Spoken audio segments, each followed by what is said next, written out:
Hello my dear students, welcome to तरह से classes. आज आपके लिए लेकर आया हूँ क्लास 10th की English book footprints without feet के चैप्टर नंबर 9 बोली के कुछ बड़े इंपॉर्टेंट मल्टीपल चॉइस क्वेश्चंस। और इस चैप्टर को लिखा है के अब्बास ने। और जैसा कि आप देख सकते हैं पार्ट 1 मेंशन किया गया है, इसका मतलब इस वीडियो के 2 पार्ट होने वाले हैं।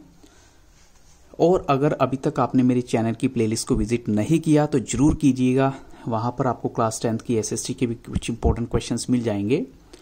तो यहां पर फर्स्ट क्वेश्चन है, her name was dash but since her childhood everyone had been calling her Boli the सिंपल्टन।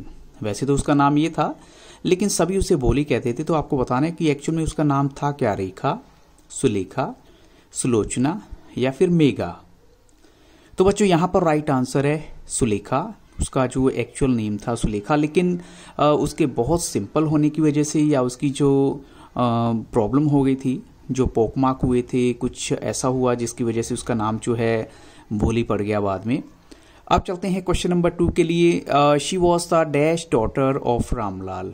यानी अगर हम ये कहें कि रामलाल जो हैं उनकी इतनी बेटियां थी तो उनका नंबर बताना है। She was the first daughter, second daughter, third daughter या फिर फोर्थ डॉटर ऑफ रामलाल। तो यहां पर राइट आंसर है बच्चों option D, she was the fourth daughter of Ramlal. इसका मतलब है 3 बहनें उनसे पहले थी। क्वेश्चन नंबर 3 में देखिए, बोलीज फादर वॉज ए। अब आपको बताना है कि रामलाल एक्चुअल में थे कौन, शॉपकीपर, सरपंच, नंबरदार या फिर मास्टर। तो बच्चों हम यहाँ पर कहेंगे जो बोली के फादर हैं वो एक नंबरदार थे। यहाँ पर उनका जो डेजिग्नेशन है वो एक नंबरदार की थी गांव में। अब चलते हैं क्वेश्चन नंबर 4 के लिए। When did she fall off the cot, यानी चारपाई से बोली कब गिरी थी। तो ऑप्शन आपके सामने है, when she was 7 months old, और when she was 9 months old, when she was 10 months old, और when she was 12 months old. तो यहाँ पर एक्यूरेट आपको टाइम बताना है कब गिरी थी वो। तो ऑप्शन आपके सामने हैं और राइट आंसर है बच्चों यहाँ पर when she was 10 months old, यानी जब भोली की जो एज है वो 10 month की थी तब वो चारपाई से गिर गई थी। अब चलते हैं क्वेश्चन नंबर 5 के लिए। Which among the following statement is true about Sulekha being called as Boli. आपको वह बताना है कि इनमें से कौन सी स्टेटमेंट है जो बिल्कुल सही है जिसकी वजह से सुलेखा को बोली कहा जाता है। She fell off the caught on her head, या फिर कहें कुछ पार्ट उसकी जो ब्रेन का वो डैमेज हो चुका था, या कहीं she remained a backward child. तो ये कुछ एक ऐसे रीजन है जिसकी वजह से उसे बोली कहा जाता है। या फिर इनमें से जो राइट आंसर ये भी हो सकता है कि सभी ऑप्शन ही इस बात की तरफ इशारा करते हैं कि सुलेखा जो है उसको इस वजह से बोली कहा जाता है। तो बच्चों यहाँ अकॉर्डिंग टू द स्टोरी हम कहेंगे कि सारे ही ऑप्शन जो हैं एक दूसरे से कनेक्टेड हैं, तो इसलिए all of these is the right answer. यही वो रीजन थे जिसकी वजह से उसे बोली कहा जाता था। अब चलते हैं क्वेश्चन नंबर 6 के लिए। Which among the following statement is true about बोली। अब फिर से स्टेटमेंट एक बतानी है कौन सी सही है बोली के बारे में। At birth she was not pretty, यानी जन्म के वक्त वो सुंदर नहीं थी। At birth she was not fair, और ना ही हम कहेंगे कि वो फेयर थी। या फिर कहें at birth she was very fair and pretty, या जन्म के वक्त वो फेयर भी थी, प्रिटी भी थी। और at birth she was very talkative. तो 4 ऑप्शंस आपके सामने हैं और राइट आंसर बच्चों आपको देना है। तो हम कहेंगे बच्चों यहाँ पर जो करेक्ट आंसर है वो है ऑप्शन सी, कि जन्म के वक्त जो है she was very fair and pretty, यानी उसमें कोई प्रॉब्लम नहीं थी, बहुत सुंदर भी थी, फेयर भी थी। अब चलते हैं क्वेश्चन नंबर 7 के लिए। What happen to Bholi at the age of 2 years की एज में बोली के साथ क्या हुआ था। तो ऑप्शन आपके सामने है, शी हैड फीवर, और she had pneumonia, she had an attack of smallpox, और she had an attack of cholera. तो बच्चों यहाँ राइट आंसर क्या होगा। Look at the options very carefully. Yes, right answer is option C, she had an attack of smallpox. और ये एक one of the reason था जो बोली की लाइफ में सारा चेंज आ जाता है सब कुछ। क्वेश्चन नंबर 8 है, व्हेन बोली had an attack of small pox which part of her body was saved only, यानी कौन सा जो है उसकी बॉडी का पार्ट जो है बचा था। तो ऑप्शन आपके सामने है, her ears, her eyes, her hands, या फिर कहीं हर फॉरहेड। तो बच्चों यहाँ पर राइट आंसर है हर आईज, यानी उसकी जो है आंखें बची थी, बाकी सारा जो पार्ट है बॉडी का वो कहीं ना कहीं उस पर दाने हो गए थे, कुछ ऐसा हो गया था। पोक मार्क आप उन्हें बोल सकते हैं। क्वेश्चन नंबर 9 है, व्हाट डिसफिगर्ड बोलीज बॉडी परमानेंटली। ऐसी क्या चीज थी जिसकी वजह से बोली का जो बॉडी है वो परमानेंटली जो है डिसफिगर्ड हो गई थी। तो ऑप्शन आपके सामने है, फीवर, या the attack of cholera, the deep black pock marks. तो बच्चों यहाँ पर राइट आंसर क्या है? ऑफ कोर्स यहाँ पर राइट आंसर है the deep black pock marks, जिसकी वजह से भोली की जो शक्ल सूरत सब बदल गई थी। अब चलते हैं क्वेश्चन 10 के लिए।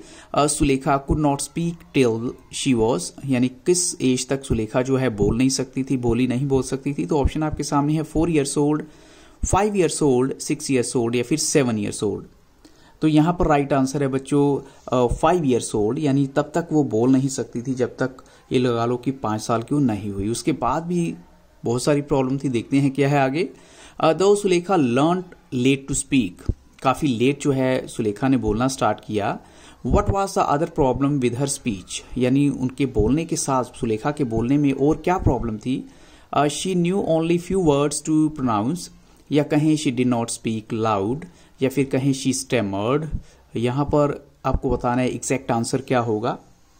तो बच्चों यहाँ पर करेक्ट आंसर है शी स्टेमर्ड, यानी वो बोलती तो थी लेकिन हकलाकर बोलती थी, कुछ वर्ड्स में क्लैरिटी नहीं होती थी।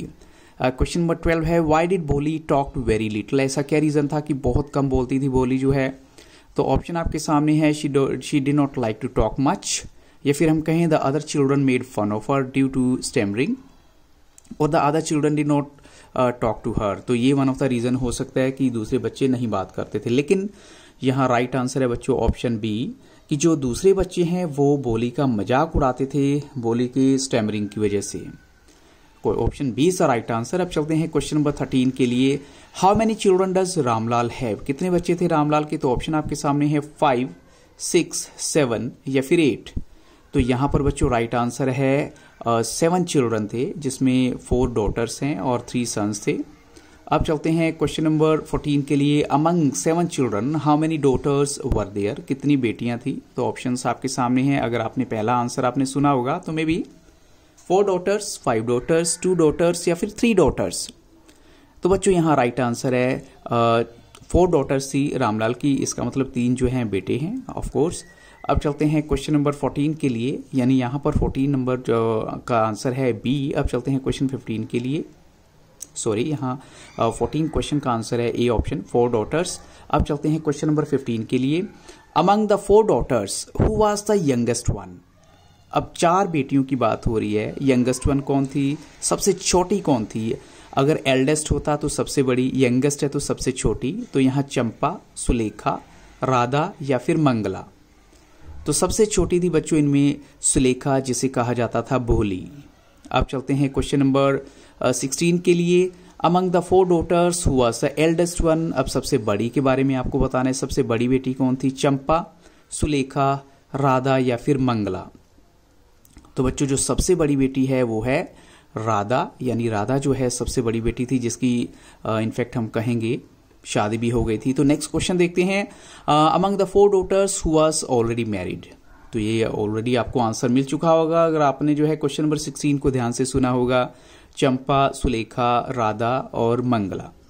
तो फिर से हम कहेंगे जो ऑलरेडी मैरिड है वो राधा है, जिसकी शादी हो चुकी थी। क्वेश्चन 18 में देखिए, among the 4 daughters who was already engaged, यानी हम कहें एंगेजमेंट किसकी हुई थी? अगर राधा की तो शादी हो चुकी थी, तो चंपा, सुलेखा, राधा या फिर मंगला। तो यहाँ फिर से आपके 4 ऑप्शन और करेक्ट आंसर बच्चों क्या है? ऑफ कोर्स यहाँ राइट आंसर है मंगला जो है वो एंगेज थी। अब चलते हैं क्वेश्चन नंबर 19 के लिए। Why was it not difficult to find a suitable match for other daughters except Bholi. अब बाकी बेटियों के लिए तो कोई मैच ढूंढना मुश्किल नहीं था भोली की बजाय, ऐसा क्या रीजन था? Because they were very rich, या फिर कहें because they were good looking, या फिर कहें because they were healthy girls, या फिर यहाँ पर कहें हम बहुत ए एंड बी एक्सेप्ट होंगे, या फिर हम कहें कि ऑप्शन ई की तरफ अगर चलें तो वहां आपको बोला गया कि बोथ बी एंड सी दोनों एक्सेप्टेड हैं, यानी ये वन ऑफ द रीजन हो सकता है कि वो गुड लुकिंग भी थी और हेल्दी गर्ल्स थी। तो यहां आपको लगता है क्या होगा बच्चों करेक्ट आंसर? तो ऑफ कोर्स यहाँ राइट आंसर है ऑप्शन ई, जिसमें बी एंड सी दोनों ही ऑप्शंस एक्सेप्ट होंगे। अब चलते हैं क्वेश्चन नंबर 20 के लिए। Why was Ramlal always worried about भोली। क्या रीजन था कि भोली के लिए हमेशा रामलाल परेशान रहते थे? Because she was not intelligent. और सेकंड ऑप्शन है because she did not have a good look, यानी उनका गुड लुक नहीं था। और या फिर हम कहें कि बोथ एंड बी दोनों ही एक्सेप्टेड है, तो ये वन ऑफ द रीजन हो सकता है बच्चों कि जो भोली है ना तो इंटेलिजेंट थी ना ही उसका जो लुक अच्छा था, तो ये वन ऑफ द रीजन था जिसकी वजह से उसके जो फादर है हमेशा परेशान थे, रामलाल जो है। तो option C is the correct answer for question number 20 जो है। आप चलते हैं क्वेश्चन 21 के लिए। Where were the sons sent to study, यानी बेटों को कहाँ भेजा गया था पढ़ने के लिए।